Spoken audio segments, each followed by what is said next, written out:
Obviously, from the title of my proposal, I'm a math teacher. I teach calculus and pre-calculus at Lecture Central and Algebra 2. One of the things I've observed with my students is that they do not have enough opportunities to apply math in the real world. And so I started looking when I was thinking about what I wanted to propose for my grant, and I came up with the idea of applications of trigonometric functions.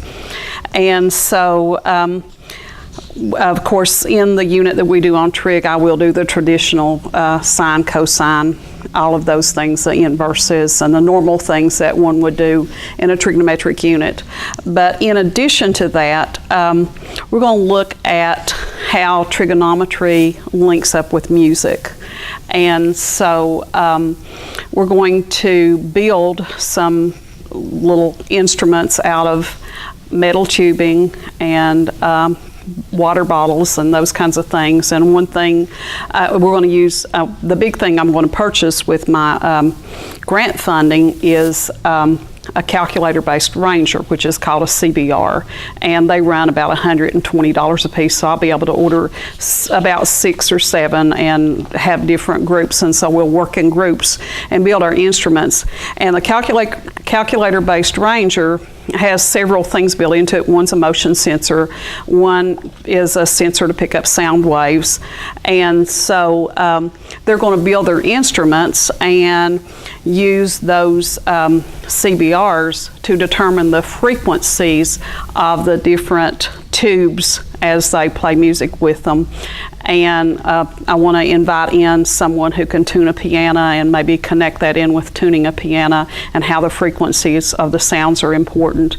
And we're going to look at, I've got a video lined up that talks about how sound waves are created and travel and those kinds of things.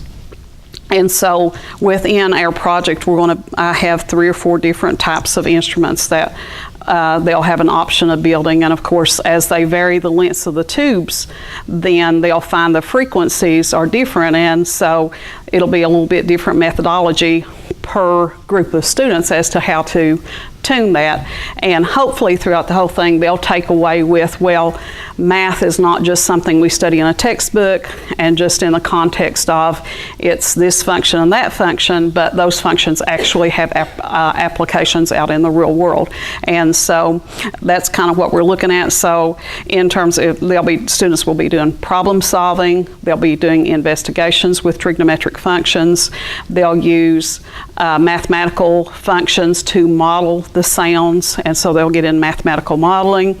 With the CBR connects to the TI-83 or 84 calculators that we already have in place at school, and so that's a connection with technology. And then of course student engagement with this should be high, and then hopefully they'll do some higher order thinking. I expect that's going to happen as well.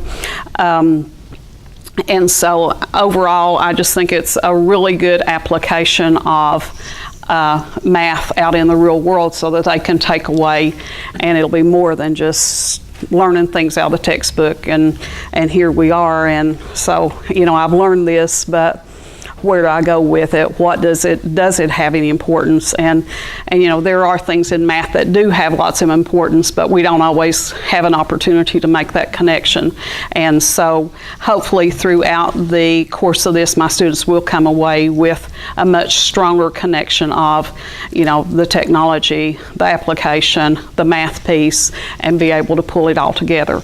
And then as we finish and wrap up this, after they have done all of the investigations and the building and all that, then they're going to do a presentation to the class regarding whatever instrument they build and their findings and the frequencies that they're able to observe from the sound waves they create and any other obstacles or things that they encountered as they went along. And that's pretty much what my project is all about. Does anybody have any questions? All right, thank you all.